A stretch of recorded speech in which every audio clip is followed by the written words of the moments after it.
Assalamualaikum warahmatullahi wabarakatuh. Diceritakan dahulu kala ada yang namanya zaman Nisnas. Nisnas ini adalah makhluk yang menghuni dan menguasai bumi sebelum zaman insan atau manusia modern seperti kita sekarang ini. Bangsa Nisnas adalah makhluk hidup pertama di bumi. Mereka hidup satu masa dengan jin dan musnah jauh sebelum Nabi Adam alaihissalam diturunkan ke bumi. Sebelum kita mulai, alangkah baiknya jika para pemirsa sekalian bantu support channel ini dengan cara like, comment, dan subscribe. Semoga semuanya dimudahkan rezekinya. Amin, amin ya Rabbal Alamin. Bangsa Nisnas hidup jauh di utara bumi, dekat dengan wilayah kutub utara. Salah satu kota tempat peninggalan bangsa Nisnas ini adalah di Spitsbergen. Di kota inilah banyak terdapat peninggalan dari bangsa yang telah musnah ini, seperti lukisan-lukisan manusia bersayap ataupun makhluk setengah hewan. Mungkin pada zaman tersebut makhluk-makhluk setengah hewan memang eksis di bumi ini. Bahkan mungkin setelah bangsa ini musnah, sisa-sisa dari mereka yang bertahan dianggap sebagai dewa oleh manusia. Tak heran jika di berbagai penjuru dunia kita dapat menemukan berbagai artefak atau lukisan manusia setengah binatang. Bahkan di Indonesia sendiri terdapat artefak manusia setengah binatang seperti manusia Garuda. Contohnya ada di salah satu candi yang berbentuk badan manusia dengan sayap dan memiliki kepala seperti burung elang. Hal ini mirip juga dengan yang ada di Mesir dalam lukisan yang terdapat di dalam piramida. Lukisan keduanya relatif sama, digambarkan sebagai sosok makhluk berbadan manusia berkepala burung. Entah itu hanya sekedar mitologi atau dahulunya memang kenyataan. Banyak legenda yang menyebut adanya gambaran manusia setengah hewan. Misalnya, cerita tentang manusia dengan badan manusia tetapi berkepala anjing, yang dalam masyarakat Jawa disebut dengan Aul, atau kisah Anubis dalam kepercayaan Mesir kuno. Kembali ke peninggalan bangsa Nisnas di Spitsbergen. Kota ini terletak dekat sekali dengan lingkar kutub. Di sana, matahari hanya bersinar sekitar setengah bulan saja dalam 1 tahun, sehingga selebihnya gelap gulita. Kegelapan tersebut hanya diterangi oleh aurora borealis. Banyak sekali peninggalan masa lalu yang tidak terlacak di sana. Peninggalan-peninggalan masa lalu sebelum manusia menguasai bumi. Bangsa Nisnas adalah bangsa yang sangat maju. Mereka diberikan kemampuan yang luar biasa. Salah satu kelebihan mereka yang sangat hebat adalah kemampuan telepati. Teknologi mereka sangat maju, dan peradaban mereka telah membangun kota-kota yang sangat megah dengan segala teknologi canggih dan tata kota yang sempurna. Bangsa Nisnas memiliki postur yang jauh lebih tinggi dari manusia saat ini. Tak heran, kuil-kuil dan bangunan yang dibangun oleh mereka ukurannya begitu besar dan megah. Ras mereka terbagi menjadi beberapa jenis. Ada yang sangat mirip dengan manusia namun memiliki sayap. Ada yang berbadan manusia berkepala binatang ataupun sebaliknya. Karena kecongkakan, ego, dan nafsu mereka saling berperang antar sesamanya hingga akhirnya bangsa ini dihancurkan oleh pasukan langit yang dipimpin oleh Azazil.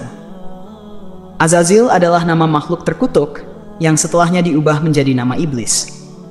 Pasukan Azazil juga diperkuat dengan yang mereka sebut sebagai Phoenix atau burung-burung api yang berasal dari neraka.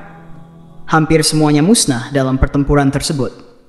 Yang tersisa hanya sedikit dari mereka dan peninggalan mereka pun hanya diketahui oleh orang-orang tertentu saja. Selain di Spitsbergen, peninggalan mereka juga ada di Swedia dan di suatu kawasan di Asia. Namun ada juga yang selamat dari serangan tersebut dan melarikan diri. Mereka kemudian menyebar untuk membentuk koloni dan membangun peradaban kembali. Sebagian dari mereka yang berwujud manusia setengah ikan melarikan diri ke palung-palung laut yang dalam. Mereka inilah yang sering kita dengar sebagai putri atau putra duyung. Al-Quran menjelaskan tentang makhluk sebelum manusia adalah bangsa jin. Dan kami telah menciptakan jin sebelum Adam dari api yang sangat panas. Manusia tidak diciptakan di bumi, tetapi diturunkan ke bumi serta ditunjuk dan diangkat oleh Allah Subhanahu wa Ta'ala sebagai khalifah atau pengganti di muka bumi. Sebagai makhluk pengganti, tentunya ada makhluk lain yang diganti. Dengan kalian, Nabi Adam pun ketulah bermami. Tetapi ia adalah manusia pertama, pengganti makhluk yang telah membuat kerusakan dan menumpahkan darah di bumi pada saat bumi berumur 8.000 tahun. Di bumi saat itu sudah terdapat banyak biji sawi yang putih. Kemudian Allah Subhanahu wa Ta'ala menciptakan seekor unggas yang diberi nama Tabirun Nasar. Allah Subhanahu wa Ta'ala berfirman, Hai unggas Tabirun Nasar, makanlah biji sawi ini. Apabila habis biji sawi itu, engkau akan aku matikan. Sang unggas pun memakan biji-bijian itu, namun cara memakannya diatur. Pertama, sehari 1 biji yang dimakan. Setelah semakin berkurang, maka kini dimakannya hanya 1 biji dalam sebulan. Biji sawi itu semakin berkurang saja. Oleh karena begitu takutnya terhadap kematian, sang unggas memakan 1 biji dalam 1 tahun. Namun akhirnya tetap habislah biji-biji sawi itu. Tabirun Nasar pun akhirnya mati. Setelah kematian tersebut, Allah Subhanahu wa Ta'ala menciptakan makhluk lain sebagai penghuni bumi, yaitu 70 orang laki-laki. Namun tidak semuanya langsung diciptakan, melainkan satu persatu. Allah Subhanahu wa Ta'ala menciptakannya. Apabila seseorang meninggal, maka langsung diciptakan yang lain. Masing-masing dari mereka berumur 70.000 tahun. Konon, setahun pada masa itu sama dengan 1000 tahun pada masa sekarang. Tatkala telah mati 70 lelaki itu, kemudian Allah Subhanahu wa Ta'ala menciptakan jin. Dia menciptakan jin dari nyala api, sebagaimana dalam Al-Quran surah Ar-Rahman ayat ke-15. Sebagian dari jin-jin itu ada yang berkaki 4, berkaki 2, dan terbang. Kemudian Allah Subhanahu wa Ta'ala mengutus seseorang yang bernama Yusuf untuk memberikan pengajaran ilmu dan syariat agama. Namun, jin-jin itu banyak yang mendustakan ajaran-ajaran tersebut, yang menyebabkan Allah Subhanahu wa Ta'ala mematikan semuanya. Penghuni bumi berikutnya adalah suatu makhluk yang berpasangan. Penampakannya seperti binatang yang keluar dari dalam neraka. Binatang itu pun beranak dan anaknya dinamakan Azazil. Setelah cukup besar, Azazil mulai melakukan peribadatan kepada Allah selama 1000 tahun. Setelah itu, Allah Subhanahu wa Ta'ala mengangkatnya ke langit pertama selama 1000 tahun. Di sana pun ia tekun beribadah.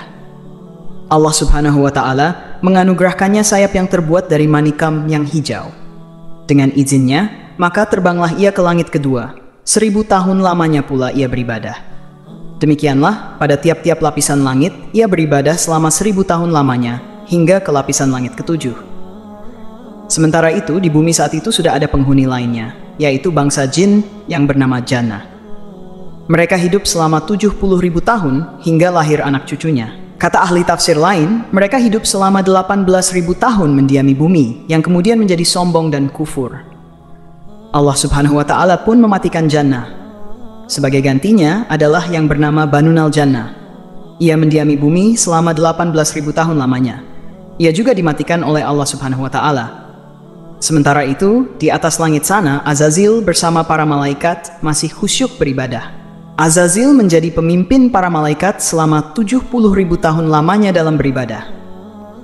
Hingga pada suatu waktu, Azazil mengajukan suatu permohonan kepada Allah Subhanahu wa Ta'ala. Katanya, "Ya Tuhanku, 7.000 tahun sudah hambamu ini berbuat kebaikan kepadamu dalam 7 lapis langit ini. Jikalau diizinkan olehmu, hamba mohon hendak turun ke langit ke-6 berbuat kebaikan kepadamu." Allah Subhanahu wa Ta'ala berfirman, "Pergilah engkau." Turunlah Azazil dengan 700 malaikat penggiringnya ke langit ke-6. Setelah merasa cukup, ia pun memohon izin lagi kepada Allah Subhanahu wa Ta'ala agar diturunkan ke langit ke-5.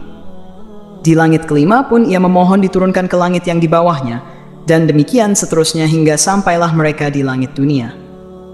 Di langit dunia, Azazil mengajukan suatu permohonan pula. "Ya Tuhanku, hambamu memohon kepadamu hendak turun ke muka bumi bersama para malaikat, bahwasanya hambamu hendak berbuat kebaikan ke hadiratmu di muka bumi itu. Ya Tuhanku, betapa Banunal Jannah telah banyak berbuat kerusakan di muka bumi. Anugerahkanlah atas hambamu ini bersama para malaikat untuk berbuat kebaikan ke hadiratmu di muka bumi itu." Allah Subhanahu wa Ta'ala pun mengabulkan permohonan Azazil itu. Diturunkanlah ia bersama 700 malaikat yang menggiringnya untuk beribadah di bumi, setelah sebelumnya Banunal Jannah dimatikan karena banyak berbuat kerusakan. Memasuki 8.000 tahun waktu peribadatan, Azazil mengungkapkan hatinya bahwa di muka bumi inilah ia begitu betahnya dan tidak ada tempat lain yang membuatnya demikian betah. Ia memohon agar selamanya ia berada di muka bumi untuk berbakti kepada Allah Subhanahu wa Ta'ala. Akan tetapi, Allah Subhanahu wa Ta'ala berkehendak lain dan menurunkan suatu keterangan kepada Azazil. "Ingatlah ketika Tuhanmu berfirman kepada para malaikat, sesungguhnya aku hendak menjadikan khalifah di muka bumi."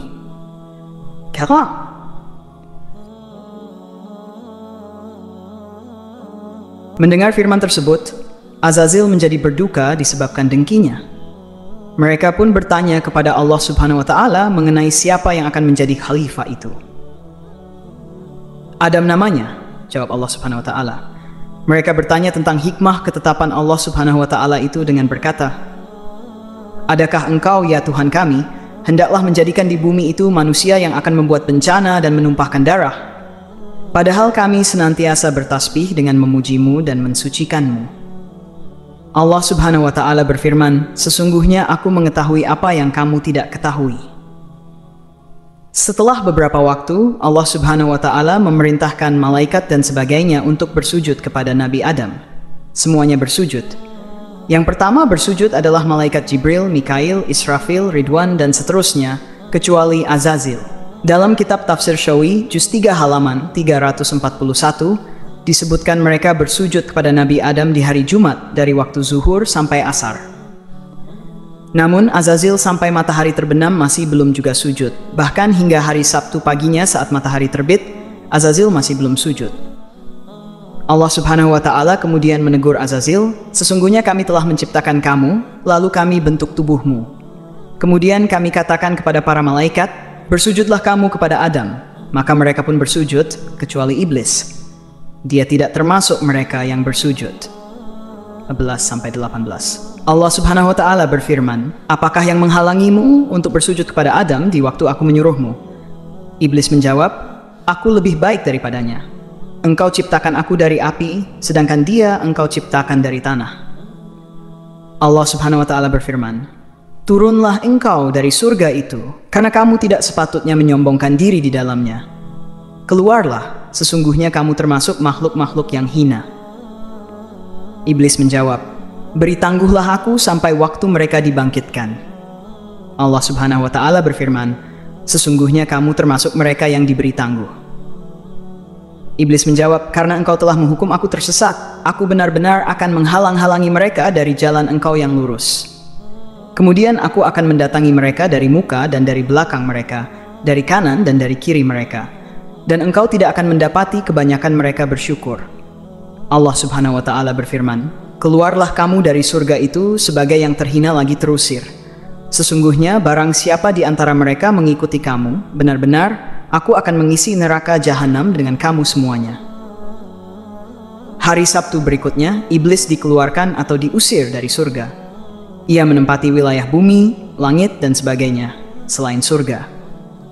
Allah Subhanahu wa Ta'ala berfirman, "Hai Adam, sesungguhnya ini adalah musuh bagimu dan bagi istrimu. Maka sekali-kali janganlah sampai ia mengeluarkan kamu berdua dari surga, yang menyebabkan kamu menjadi celaka. Sesungguhnya kamu tidak akan kelaparan di dalamnya dan tidak akan telanjang. Dan sesungguhnya kamu tidak akan merasa dahaga dan tidak pula akan ditimpa panas matahari di dalamnya." Kemudian setan membisikkan pikiran jahat kepadanya dengan berkata, "Hai Adam, maukah aku tunjukkan kepadamu pohon khuldi dan kerajaan yang tidak akan pernah binasa?" Pertanyaan tentang bagaimana iblis yang telah terusir dari surga ini kemudian bisa menggoda Adam mungkin sedikit mengganjal di pikiran kita. Para ahli tafsir Al-Quran banyak yang mencoba menjawab pertanyaan ini. Ringkasnya, iblis memang diusir dari surga dalam hal menetap atau tinggal, tetapi tidak berarti iblis tidak bisa berhenti berupaya masuk ke surga. Sehingga iblis memang masuk ke surga dan menggoda Adam dan Hawa di dalamnya. Ada pendapat lain yang mengatakan bahwa penolakan iblis untuk sujud kepada Adam merupakan bukti dari kelurusan tauhid iblis. Karena iblis hanya mau sujud kepada Allah Subhanahu wa Ta'ala, bukan kepada makhluk. Sesuai pernyataan iblis bahwa dia tidak akan sujud kepada manusia manapun.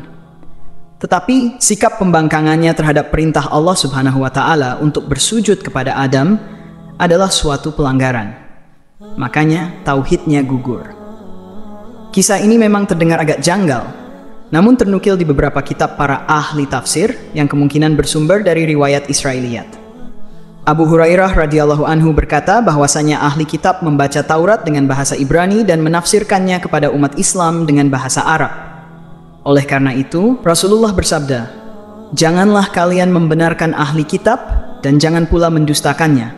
Katakanlah, kami telah beriman kepada Allah Subhanahu wa Ta'ala dan segala yang Ia turunkan kepada kami." Dalil di atas mengindikasikan ada batasan dalam menggunakan dan meriwayatkan Israiliyat. Rasulullah Shallallahu Alaihi Wasallam menghimbau untuk tidak membenarkan Israiliyat karena beberapa Israiliyat yang muatannya menyimpang dari kitab suci Al-Quran. Pun Rasulullah menghimbau untuk tidak mendustakannya, sebab beberapa riwayat Israiliyat dari ahli kitab sejalan dengan isi dan kandungan yang terdapat di dalam Al-Quran. Jadi untuk kebenarannya hanya Allah yang mengetahuinya, dan kita cukup menjadikannya sebagai pengetahuan serta mengambil hikmahnya saja. Wallahu alam bisyawab. Semoga kisah ini bermanfaat. Lebih dan kurangnya mohon dimaafkan. Yang benar datangnya dari Allah Subhanahu wa Ta'ala. Khilaf atau keliru itu datangnya dari saya pribadi sebagai manusia biasa. Sampai ketemu di kisah-kisah seru yang penuh makna selanjutnya. Saya akhiri. Wassalamualaikum warahmatullahi wabarakatuh.